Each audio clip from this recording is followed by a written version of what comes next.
We were on the last time and we said it was 20 years old. We actually found out it's 25 years old. 25 years old. Now, normally Eireann would have to pay a scrap merchant to take it away, but you guys did it for them. They found us.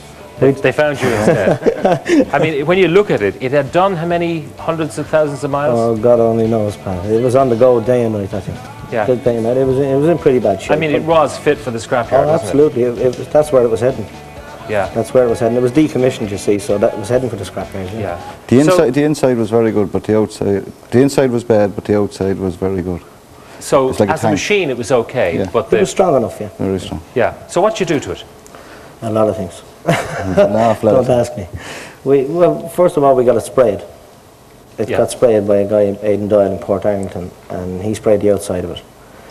And then it went to Dublin, to a man who's up behind us here in the audience, Jack Reston Displays. They completely refurbished the inside of it, Pat. It was brilliant. It was just unbelievable. Unbelievable. He actually done the design. He done the inside of the bus.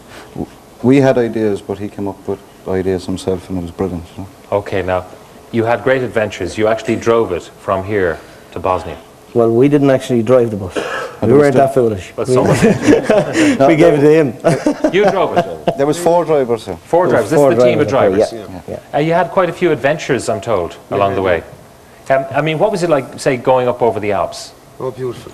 I didn't mean the view, I meant the bus. I've actually been it was, well, I mean, you can get a 23-year-old bus going up the Alps with no power steering. No power steering at all. And it's doing about 30 miles an hour. Every hill it more or less stopped. Slowed down, yeah. Great going down. Oh, brilliant going down. Not so good going up. We have some shots, actually, of the bus.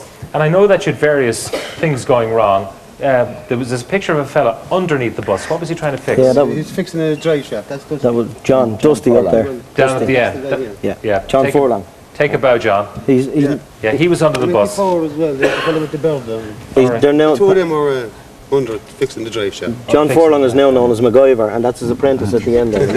The little fella. When we broke the drive shaft pad, we actually fixed it with wood. With wood? Yeah. We did 2. Well, Johnny Furlong and Mickey Here he Power is under the fixed bus. it. Look at him. Trying to fix it with wood. Fixing a drive shaft. And he did fix it with wood. Yeah, and I know the glass was broken along the way. Yeah, we broke a windscreen in Germany, and we got brought down to the Volvo agents by 2 lovely guards, 2 lovely policemen. We were actually put on the garage arrest in Germany. Yeah, we were put on the garage arrest, and your researcher Bill Malone, he became our interpreter. Brilliant. He speaks German. Well, we don't know what he was saying to them. He could have been selling us. We don't know. We didn't know what he was at. But he got the job done. You know? At the start, we didn't know what to do, and then we phoned back to Ireland, and Eireann and Carol Wiley here got on to Aer Lingus. Aer Lingus flew the drive shaft and the windscreen out to Volvo, and Volvo in Germany fitted the windscreen, and we actually paid them with a bottle of whiskey, a bottle of paddy. And they were happy to take that. They knew happy to take that. Yeah, they done it for free. But you see, what was your impression when you got to Bosnia? I mean, you saw we have the impression that things are fine there now, but there's still a lot of rebuilding to do. There's a lot to be done, Pat. Funny, it was a place where we were staying. Across the road there was a house, and there was 2 ladies there at 12 o'clock at night mixing cement. Mixing cement. When we arrived there, the interpreter told us that the ratio in the particular town where we went was of women to men is 48 to 1 since the war. Right, so many men were killed. Oh, absolutely, just wiped out. And these women are just left there so they're trying to rebuild their homes. The house we're showing on screen now, people actually live in that. It looks as if it's falling down and could be condemned. They're trying to rebuild it bit by bit, you see. And if you look at, there's a board going across this on the right hand side. That's the scaffolding there. But the one thing I found this time, they're very, very resilient. The way they're able to get their lives back together is brilliant, you know. Yeah. They're really very resilient people, you know. Yeah, we can probably roll the tape now, just show people how the bus actually turned out. Yeah. Because it actually really looks great. This is stuff being loaded up. In addition, this is the bus, the inside of the bus. That was thanks to Jack Reston. He took the bus off. I don't know why. The man must have been off his head completely. I think he was worse than we were. But he took it in, and his staff. He actually, Jack will laugh at this.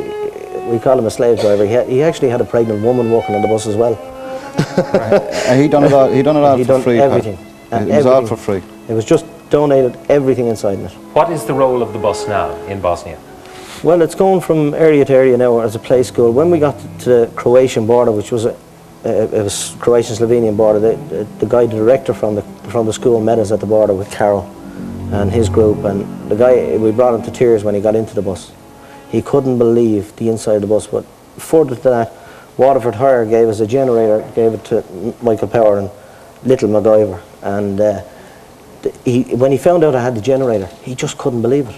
He was actually able to bring the bus out to the kids rather than try and collect kids outside and bring them in, because they don't form a transport. Right. So he can get the bus now out to the outskirts of the town and the cities and get the kids educated. Right. It's a fantastic job you guys did, and Carol, of course, as well. You brought a 40-foot truck, or two 40-foot Two trucks? 40-foot trucks, yeah. They were donated by Mercedes and Volvo. Well, and two fabulous trucks. And who actually filled the trucks as well, Pat, was we had a Cork Builders Providers filled one truck with the storage, for the storage system out there. It was full. It was Dan Toomey's demand with Cork Builders Providers, and Dunstores actually filled another full 40-foot full of brand new clothes, and another half container full of food. Right. They were brilliant. An amazing achievement. You need to have vision to actually get all this together. What next? Are you thinking of Kosovo now? we're going to Albania in August. You're going to Albania in Yeah. August? We're going to Albania with Dunstores are actually going to do it's going to be a nationwide appeal, but it won't happen for about 2 weeks. We're doing it with a group called Cradle, and what they're going to do is they're going to start a nationwide appeal in 2 weeks' time. It's going to be on all the national papers, and hopefully, like, what affected us was what we saw on the telly when we came back. The most, why we do it is we do it for the children, and the stuff we saw on the telly blew our minds when we came back, so we said, we'll do this. Well, he's after roping me in, and Mickey Power below. I mean, they're very good at it. So you're at it again? Oh, we're at it again. And we couldn't do it only for the likes of Volvo, Mercedes. We couldn't do it only for the likes of Dunstores, because we find it impossible to do it otherwise, you know. Okay. Well done, fellas. I want to thank you, Pat, for the first time we were on the show, because we wouldn't have been able to do the bus either. Once we got our appeal out, Jack Reston got involved, and he done our bus for us. It was like a dream come true. It was between you, Jack Reston, the garage staff in Waterford, and the management in Waterford and Cork. They were absolutely just dynamite. The one other thing I want to thank our interpreter on your team. Oh, Bill. Bill Malone. He made it a success as well. He was a part of it, because when we got into Germany and we couldn't speak German, that man went into the garages and he was able to speak to the garages. Yeah, I can tell you now what he said. He said, these guys are psychopaths. You better fix them up quickly and get them out of Germany. Get them out of the way quick. and Carol...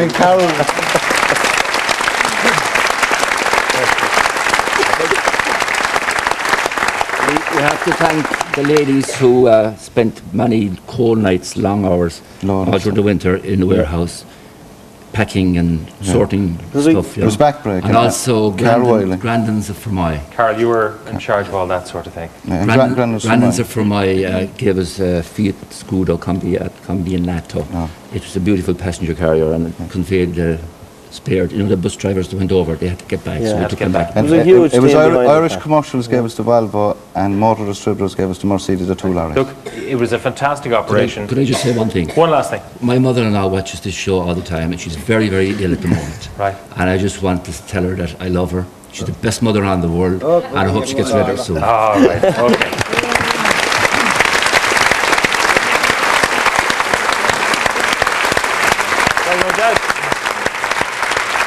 No doubt we'll be hearing more from the lads when the time comes for that Albania.